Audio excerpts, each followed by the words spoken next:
Bom, para quem está ouvindo a gente agora, imagina a seguinte cena.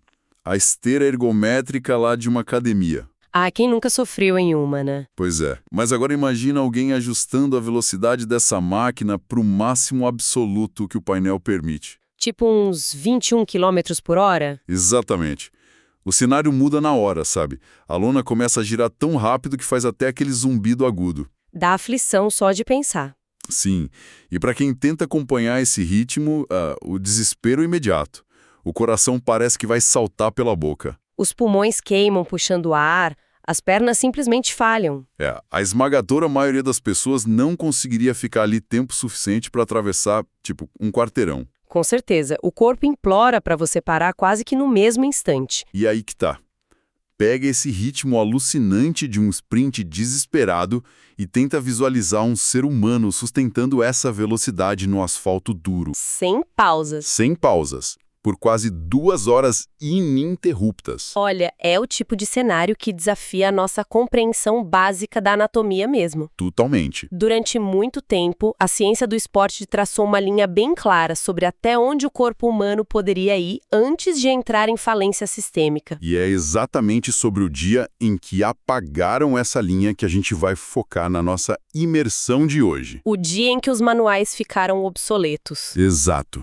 Porque hoje, 26 de abril de 2026, a Maratona de Londres acabou de reescrever a história do esporte. Foi um marco absurdo. Os números oficiais, os tempos ali cravados nos cronômetros, tudo aponta para um evento que estilhaçou a barreira máxima da resistência humana. O que antes era tido como fisiologicamente impossível virou realidade no asfalto de Londres. E o nosso objetivo aqui é decupar como isso aconteceu. Como essas marcas caíram dessa forma. E o que torna essa discussão tão vital é que, saltos dessa magnitude são anomalias completas na evolução do esporte. Não é comum, né? Jeito nenhum. O padrão normal é a gente ver os atletas cortando frações de segundo, otimizando detalhezinhos ao longo de décadas. Certo. Mas o que aconteceu hoje em Londres exige que a gente jogue fora os conceitos antigos. Quando o impossível cai por terra, de forma tão abrupta, a gente é forçado a repensar toda a mecânica da performance humana. Então, bora começar pelo feito que fez o mundo inteiro prender a respiração hoje. A queda oficial da barreira das 2 horas na maratona masculina. Momento histórico. Demais. O Sebastian Sawy completou os brutais 42 quilômetros em 1 hora, 59 minutos e 30 segundos. É um ritmo insano. Mas aqui tá o que realmente me deixa confuso. Se fosse só o Sawy, a gente até poderia argumentar que ele é, sei lá, uma falha na Matrix. Um milagre genético que aparece uma vez na vida, né? Isso. Só que o Yomif Kejelcha cruzou a linha logo atrás dele, também abaixo de 2 horas, com 1 hora, 59 minutos e 41 segundos. E a gente ainda teve o Jacob Kiplemon fechando o pódio com 2 horas e 28 segundos. Cara, como isso é possível? Ter 2 homens quebrando essa barreira mítica ao mesmo tempo, na mesma prova. É loucura! O fato do Kejelcha chegar apenas 11 segundos depois indica que a barreira não foi quebrada por um único super-humano, sabe? O teto da performance inteira subiu. Exatamente isso! E essa simultaneidade é a chave para a gente entender que não estamos lidando com um truque de mágica. Tá. Mas o que acontece dentro do músculo para sustentar esse ritmo sem desligar o corpo? Bom, a gente precisa olhar para algo chamado limiar de lactato. Quando a gente corre numa intensidade muito alta, o corpo queima glicose para gerar energia. Certo. E esse processo produz um subproduto, que é o ácido lático. Numa corrida normal, mais leve, o corpo consegue reciclar esse lactato de boa. Mas a 21 km por hora a história é outra, imagino. Muito outra. O lactato acumula mais rápido do que pode ser processado. Imagina uma pia com a torneira aberta no máximo. Tá. Mas com o ralo meio entupido. Ah, a água transborda na hora. Isso.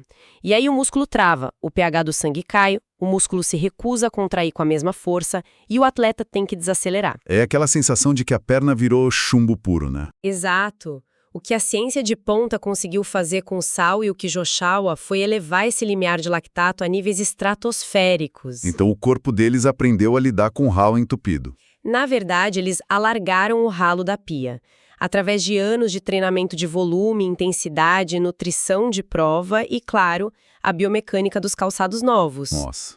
O corpo deles hoje usa o próprio lactato como combustível de forma ultra eficiente. E tem um detalhe que, assim, a gente não pode deixar passar. Essa foi uma prova oficial. Fundamental lembrar disso. Sim, porque a gente já viu o desafio Iainos lá atrás, quando a barreira caiu, mas num ambiente hipercontrolado. Que não entrava para os livros oficiais. Pois é. Tinha carro atirando laser no chão para marcar ritmo, batalhão de corredores de apoio revezando para cortar o vento, tudo perfeitamente calculado. Hoje não teve nada disso. Foi uma corrida oficial, com as regras normais de sempre. O que muda tudo, não muda? Muda completamente. Uma maratona oficial significa lidar com o caos. As curvas, as táticas de corrida de última hora, as acelerações para deixar um adversário para trás. É a imprevisibilidade pura. Exato. Quebrar as 2 horas num ambiente real assim, significa que o nível de base da elite global se deslocou. O teto não é mais 2 horas. Um novo padrão foi estabelecido ali no asfalto. Sim. Ver esses 2 homens nesse território inexplorado, ditando o ritmo um do outro, mostra que a biologia acompanhou o desafio. E olha, se essa excelência foi contagiante no masculino, a corrida feminina entregou um espetáculo que levanta questões ainda mais fundas. Foi histórico também. A Tigst Assefa destruiu os limites com um tempo de 2 horas, 15 minutos e 41 segundos. Um novo recorde mundial em provas exclusivas para mulheres. E, de novo, não foi um voo solo. Não mesmo. A Ellen Obiri e a Joycelyn Jepkosgei chegaram cruzando a casa das 2 horas e 15 ali, coladas nela. 3 mulheres terminando essa tortura de 42 quilômetros, quase dividindo o mesmo metro quadrado, sabe? É bizarro pensar nisso. E isso me gera uma dúvida muito genuína. Porque normalmente quando alguém está num desgaste físico extremo e percebe um adversário respirando no cangote, a pessoa quebra. A pressão engole o atleta. Exato. O estresse é muito grande. Mas no caso delas, parece que a pressão de ter a Obiri e a Jepkosgei ali do lado foi o motor da cefa. Porque o sistema delas não entrou em colapso. Para responder isso, a gente precisa mergulhar um pouco na neurobiologia, numa teoria muito respeitada chamada teoria do governador central. Governador central, como funciona isso? Imagina que o nosso cérebro é tipo um pai super protetor. Tá, tô imaginando. Muito antes do coração, dos pulmões ou dos músculos chegarem perto de um limite perigoso de verdade, esse cérebro já começa a enviar sinais massivos de dor. Ele cria uma exaustão falsa. Isso. Ele reduz o recrutamento das fibras musculares para forçar você a desacelerar. É um mecanismo de autopreservação puro. É tipo um freio de mão de emergência puxado pela mente, só para garantir que a pessoa não cause um dano irreversível ao próprio corpo. Perfeito. Se um atleta está correndo isolado na frente, sem ninguém por perto, esse governador central tem controle total. A dor vira o único foco. Exatamente, e o ritmo cai naturalmente. Mas, quando a Tigst Assefa escuta os passos das adversárias a centímetros de distância dela, um instinto evolutivo muito mais primitivo acorda. A competição direta. A sobrevivência competitiva. O cérebro percebe a ameaça iminente de perder a posição. E aí o instinto de dominar silencia o governador central. Nossa, o cérebro meio que fala, o risco de perder é maior que o risco de fadiga agora. É bem por aí. Ele libera acesso às reservas de emergência do corpo. Isso é fascinante. Então, as adversárias ali funcionam como uma chave que desliga o alarme do cérebro? Elas param de sentir a exaustão? Ah, não. Elas sentem a dor ainda, mas o cérebro muda o jeito de processar o sinal. A dor não é mais um aviso de parada, vira só um ruído de fundo. Caramba, o foco muda totalmente para a biomecânica, então. Sim, e para manter a adversária no campo de visão periférica. Uma força a outra a não soltar o acelerador. É a matilha caçando junta que produz o recorde. Ritmos que seriam impossíveis num treino solitário. O que mostra que o limite é tanto psicológico quanto físico, né? Mas voltando um pouco para os ritmos alucinantes e as ruas de Londres, tem outra dimensão da maratona que foi revolucionária hoje. As provas de cadeira de rodas. Isso. Não foram só os corredores a pé que pulverizaram marcas. O Marcel Hug terminou com 1 hora, 24 minutos e 13 segundos. Um domínio absoluto. E a Catherine de Brunner venceu no feminino com 1 hora, 38 minutos e 29 segundos. Para quem tenta visualizar isso, estamos falando de médias de velocidade que passam fácil dos 30 km por hora em vários trechos. Eles estão basicamente correndo no limite de velocidade de ruas de bairro, de carros. Exato. Mas o que me intriga é a mecânica da coisa. Correr a pé usa os maiores músculos do corpo, que são as pernas. Na cadeira, a propulsão é toda nos braços. E nos ombros. Sim. Como é que músculos tão menores conseguem gerar uma velocidade brutal dessas por 1h30? É uma dinâmica fisiológica muito diferente. Você tem razão sobre o tamanho muscular. Peitorais e tríceps são bem menores que quadríceps, então eles processam menos oxigênio. Certo. Só que eles fadigam sobre regras diferentes. A genialidade dos cadeirantes de elite hoje está na fusão entre a força humana e a aerodinâmica pura. Aerodinâmica. Tipo na Fórmula 1. Exatamente como no automobilismo ou no ciclismo de pista.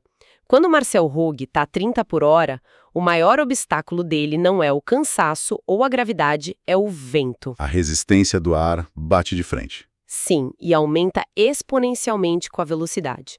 Por isso as cadeiras são de fibra de carbono, feitas sob medida para o corpo de cada um, para minimizar o arrasto máximo possível. E eles também usam tática de corrida, né? O tempo todo. A tática do vácuo, o famoso drafting, é crucial. Ah, eles correm colados de propósito para não pegar o vento de frente. Perfeito. Quem está na frente cortando o vento gasta uma energia absurda. Mas quem está encaixado ali no bolsão de ar pode economizar até 30% de energia. 30%. É muita coisa. É um xadrez de alta velocidade. É saber a hora de sair do vácuo, dar aquele sprint com a força explosiva do tronco e tomar a frente. Usando luvas impressas em 3D para bater nos aros das rodas sem desperdiçar nada de energia. Eles extraem 100% de eficiência da máquina. Exato. Uma união perfeita entre homem e tecnologia. Bom, então a gente tem a biologia lidando com o lactato, o bloqueio mental desligado pela concorrência e a aerodinâmica das cadeiras. Mas tem um detalhe que conecta tudo isso hoje. O palco. Sim, o palco. De um lado a gente tem esses gigantes do esporte, do outro, dividindo o exato mesmo asfalto, um mar humano. Foram mais de 59 mil pessoas cruzando a cidade. 59 mil amadores no mesmo trajeto. Correndo ali pelo Kutsark, passando pela imponência da Tower Bridge, o Big Ben, até chegar ali no The Mall, de frente para o Palácio de Buckingham. É um cenário majestoso. Muito. E eu fico me perguntando, até que ponto estar num lugar icônico assim, com a multidão gritando sem parar, ajuda a anestesiar a exaustão? Olha, do ponto de vista psicológico, ajuda sem dúvida. O ruído da galera, o visual, tudo isso gera picos de adrenalina que ajudam a abafar aquele governador central. A mente foca no ambiente e esquece um pouco a dor. Isso. Mas se a gente quiser achar o motor silencioso que realmente permitiu que tantos recordes desabassem juntos... Tanto no masculino quanto feminino... E cadeirantes? Sim. E que também empurrou 59 mil amadores, a gente tem que olhar para a termodinâmica do clima de hoje em Londres. O clima. Mas os dados dizem que variou de 10 a 18 graus. Porque isso é mágico. Parece só um dia de primavera meio fresquinho. E aí que está o segredo. Para um corpo humano sob estresse severo, um dia fresco de primavera é o sistema de suporte de vida perfeito. Como assim? Pensa no corpo humano como se fosse um motor de um carro a combustão. Tá. Apenas uns 20 a 25% da energia que a gente gera correndo vira movimento mecânico. Virou o impulso de ir pra frente, né? Exato. Todo o restante da energia, cerca de 75 a 80%, é convertido em puro calor. Nossa. Então a maior parte do nosso esforço simplesmente vira aumento de temperatura interna, a gente vira uns fornos ambulantes. Fornos ambulantes, bem isso. E o superaquecimento é o inimigo número 1 da performance. Se o clima estiver ali pelos 24, 25 graus, seu corpo precisa tomar uma decisão drástica para não cozinhar os órgãos de dentro para fora. Ele precisa resfriar rápido. E como ele faz isso? O coração começa a bombear uma grande quantidade de sangue lá para a superfície da pele, para o calor poder sair através do suor. Peraí. Mas se o sangue está indo para a pele para resfriar o corpo, ele não está indo para o músculo da perna levar oxigênio. Você tocou no ponto crítico. O coração tem um limite de batimentos. Se uns 20% do fluxo de sangue está sendo desviado para a pele como um sistema de refrigeração, É um roubo de oxigênio das pernas. exatamente. O atleta é forçado a reduzir o ritmo de forma drástica. Mas aí a gente volta para as condições de hoje lá em Londres. Com os termômetros oscilando entre 10 e 18 graus. Com essa temperatura, o ar ambiente faz todo o trabalho de resfriamento. O ar frio puxa o calor da pele de um jeito tão eficiente que o corpo quase não precisa desviar sangue dos músculos. Ah, o radiador externo do clima funciona tão bem que o motor interno pode rodar na potência máxima o tempo inteiro. Matou a charada. 100% do oxigênio processado pode ser mandado direto para as pernas dos corredores ou para os braços da galera da cadeira de rodas. O limiar de lactato sobe e o coração trabalha super bem. É a janela fisiológica perfeita. Junta isso com um percurso super plano, ali no nível do mar, e você tem um laboratório ideal para quebra de recorde operando a céu aberto. Que loucura! Foi a convergência absoluta entre a biologia, a preparação e a física do clima de hoje. Tudo conspirou a favor. É impressionante ver essas peças todas do quebra-cabeça se juntando. A engenharia dos calçados, o domínio mental de desligar a trava de segurança do cérebro na hora do combate ali na pista. A biologia absurdamente otimizada para o lactato e, claro, o ar de Londres servindo de geladeira natural. Sim. E quando a gente junta tudo isso, o que sobressai não é nem a velocidade em si, mas o que ela representa. Representa a destruição total de uma crença coletiva que a gente tinha, né? A gente acabou de entrar num território biológico que simplesmente não estava mapeado. Até ontem a gente achava impossível. Exato. Por muito tempo, essa barreira das 2 horas funcionava como um teto invisível nas cabeças dos atletas. A ciência dizia que não dava, então, inconscientemente, os corredores ajustavam o próprio esforço para chegar só até aquele teto. Sem tentar atravessar de verdade a parede. Mas hoje, a crença de que essa barreira era impenetrável foi desmascarada. Era só uma limitação de consenso. E isso me deixa com um pensamento que não sai da cabeça desde o início da prova. O Sebastian Salvi, a Tigres Tiacefa, essa galera não mudou só as estatísticas dos livros oficiais. Eles mudaram a realidade psicológica de todo mundo que vem depois deles. A barreira virou poeira hoje. A mente coletiva do esporte inteiro finalmente entendeu que sim, é perfeitamente possível. O mito caiu. Então, a grande questão que fica ecoando e que quem acompanha a nossa imersão de hoje precisa refletir é a seguinte: o que vai acontecer agora com a próxima geração? Aquela que está começando a treinar hoje, né? Exato. Desde nas crianças, nos adolescentes crescendo num mundo onde correr uma maratona abaixo de 2 horas é só um fato. Não é mais uma lenda impossível. Sem aquele bloqueio psicológico imenso dizendo que existe uma parede.